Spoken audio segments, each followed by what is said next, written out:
Mama, come on. It's about to start. I'm about to be live, Mama.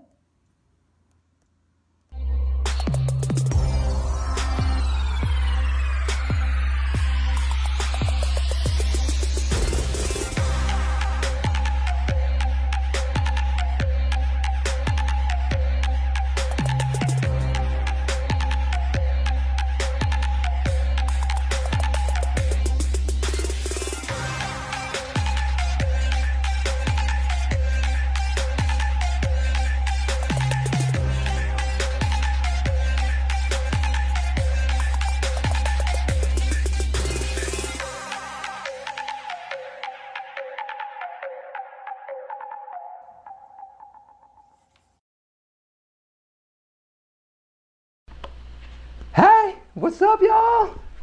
What is up? Hello, hello. Welcome to the first ever HIV Scoop Live. I know. You got to say it with that live, that kind of that feeling gets you all excited inside. Of course, it's extra, but I'm so excited. So I'm Josh Robbins from I'm Still Josh. And listen, so over the past several years, we've actually done something pretty cool, which is we have amassed a 1.5 million minutes watched of video content relating to HIV, specifically on social media. But in 2018, I wanted to do something pretty cool, which was do it live. So no teleprompter. Of course, I have a script and all that good stuff. But yeah, we're doing it live. So be sure to share comments or questions about some of the stories that I'm going to be talking about in the next couple of minutes. I can't see it exactly when you're doing it, but there is a part of the show where I'm going to go to the comments and I'll show you exactly what that looks like. Hi everyone. So we're going to be doing all that good stuff. Now, there is a couple things to know. So the HIV Scoop is a buzzworthy news show talking about some of the news, but it's also got opinion.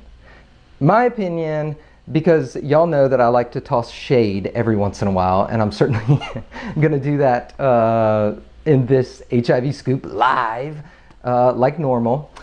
And so we are getting it done. Look at me, I don't even have anything memorized either. Are y'all proud of me? You know, most people don't know this, but most of my videos I use a teleprompter. So doing something live like this without that is kind of a little bit nerve-wracking, but I'm sure it'll be fine. There is one thing to know, that I sometimes absolutely butcher people's names, and I'm sorry in advance. I try really hard not to, but I do. So if I call you out and thank you for watching or something, and I mispronounce your name, I am sorry. Listen, it started when I was young. My sister's name is Jenny. It's spelled G-I-N-N-Y. Jenny. When you look at it, it looks like Guinea.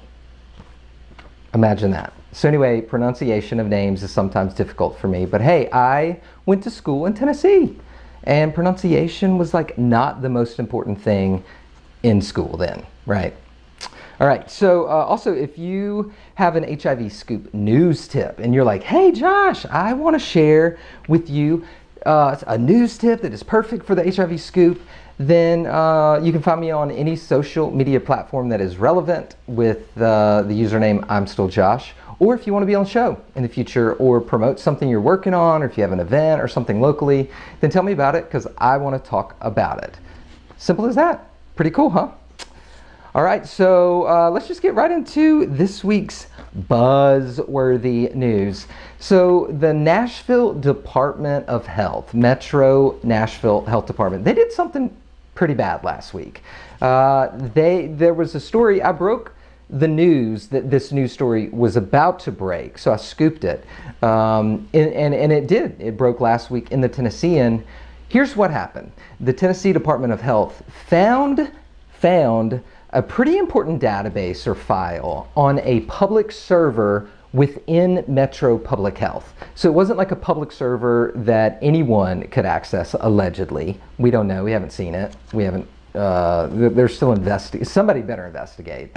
But a public server within Metro Health that any of the 500 employees could access, and they left a file or a database called EHARS.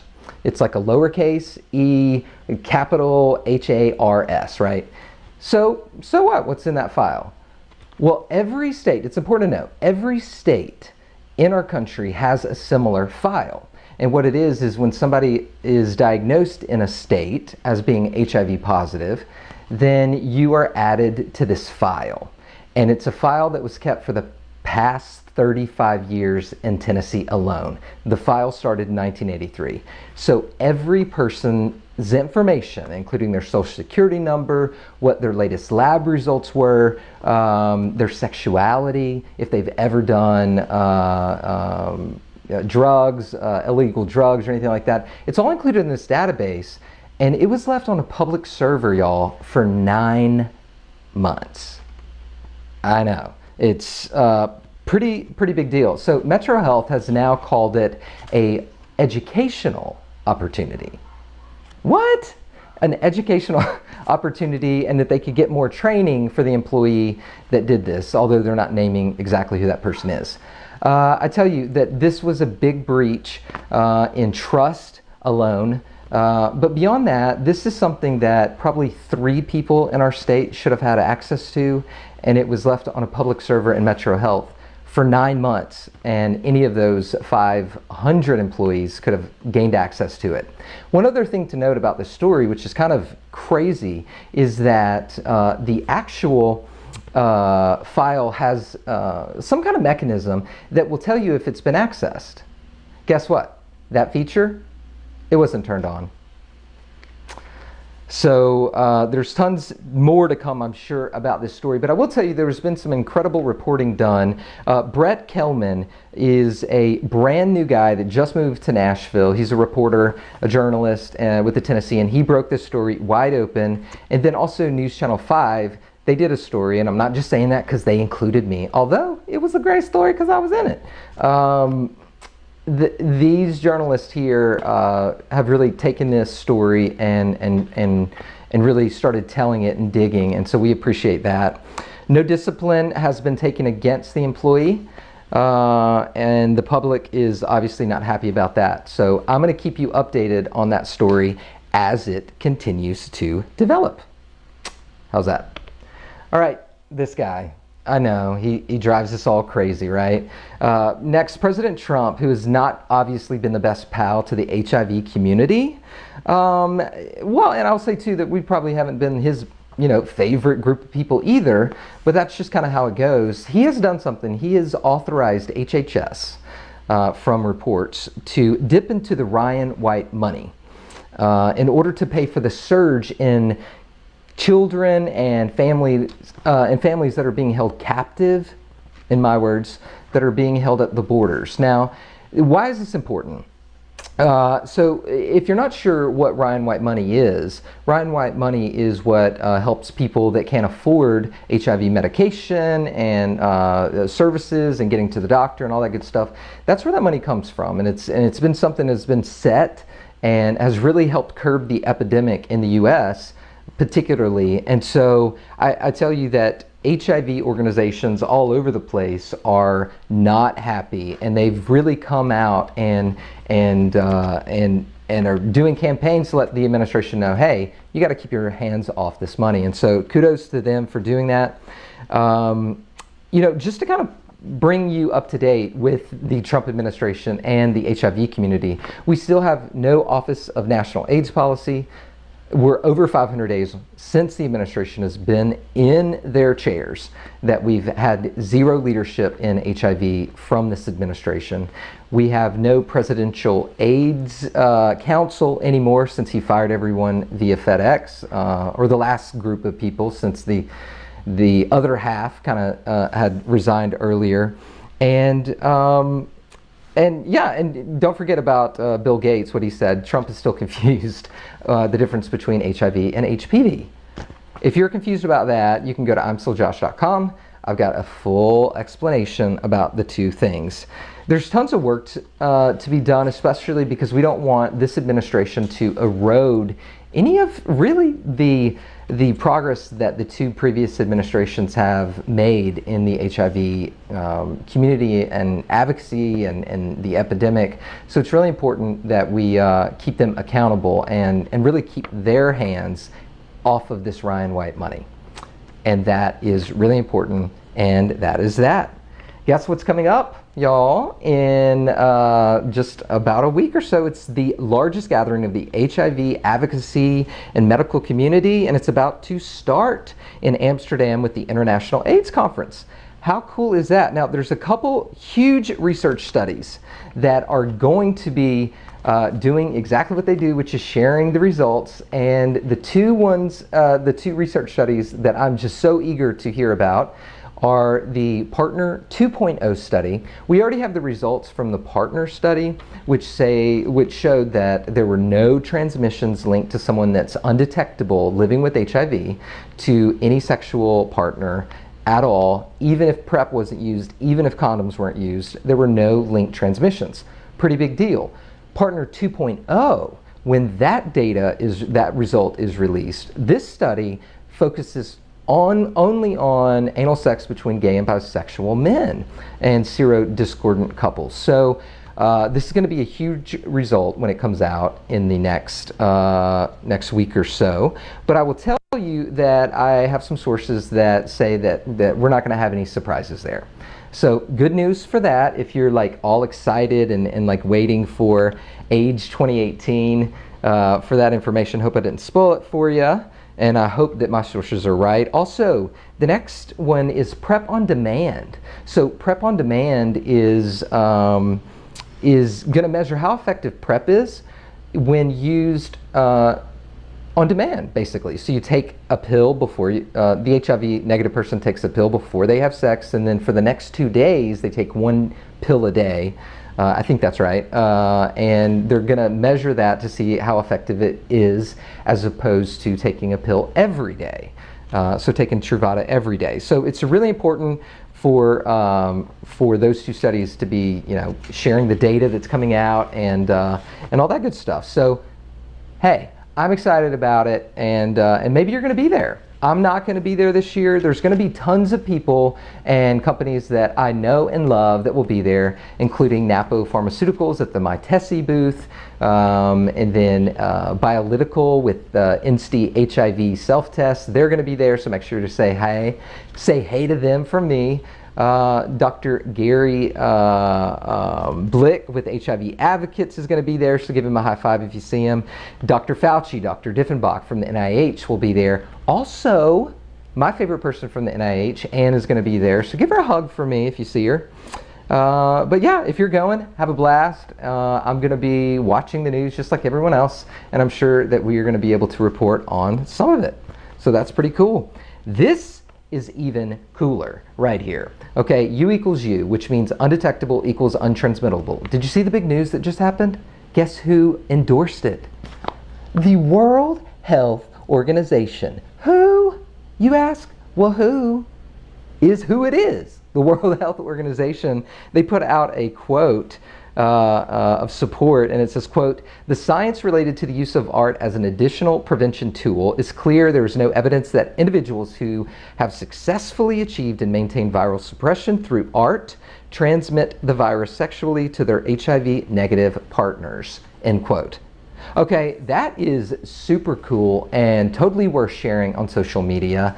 And I really mean this. Nobody, and I mean nobody, has the right anymore to lie about the sexual risk for somebody that's undetectable. So nursing students out there or people that work in health that have had conversations with me, okay, listen, the time for arguing is over, okay? The fact is, if someone is undetectable, they're not going to transmit HIV to a sexual partner.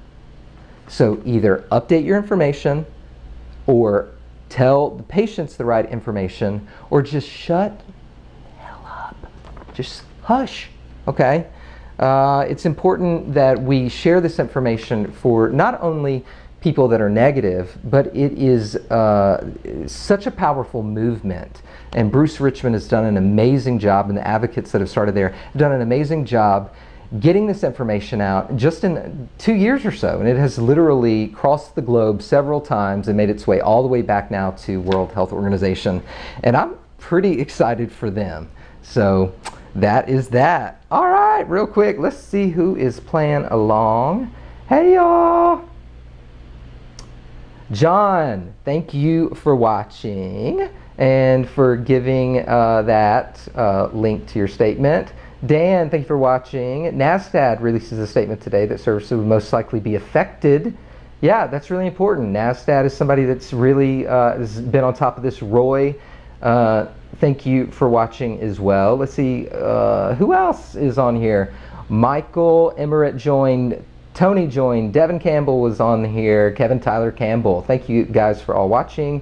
And Calvin Pugh. I think that's everybody. So, yeah. That is that. All right. So, and finally, this is the segment that is probably going to remind you of the, I don't know, Jerry Springer with Jerry's Final Thought. And I want to give something like that. So, living with HIV is not as hard as it was in the 80s and 90s. Okay, we're not arguing that. But it's still not a piece of cake for people in 2018.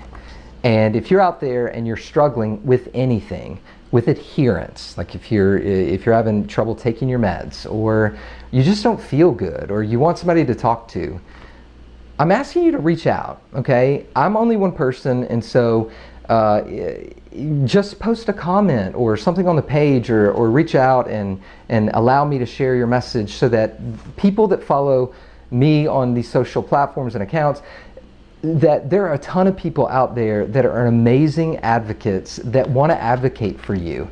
And it's really important for you to know that you're not alone and that you are going to be able to make it through the worst and darkest days, I promise. And I know that because I'm with you. You know, there is one thing we all have to remember, and this kind of goes across the board, whether it's with HIV or you're just having a bad day or whatever, that you're really not as important as you think, that you could be literally the only person dealing with whatever problem or situation that you're dealing with. That's something that I say with a tremendous amount of respect, because sometimes we kind of get in our circumstances and believe we're the only people that are dealing with things, and it's just simply not true. And I can prove it because there are thousands of people that I've met and hung out with and all that good stuff across all these social platforms, and they all want to help, and they're all here to listen, and they're all in the same shoes that you're in. So you got to stay positive and you got to keep living, because there are people that were before us that wish that they were still in our shoes, but they're not. And so you got to keep living and stay positive and all of that good stuff, and cherish each day. Okay, I'm going to make myself cry here. We owe it to them to keep this fight going, and to never stop living, and to never stop being us. That's good. I'm still Josh. You still be you. This was the first HIV Scoop Live. If you're watching it, please say live like I just did. Live. Anyway, I hope y'all have a great rest of your night. All right, bye. Prepare for launch. 3, 2, 1. We've always done pretty well with the HIV Scoop as a recorded video. But it's time in 2018 to take the HIV Scoop live.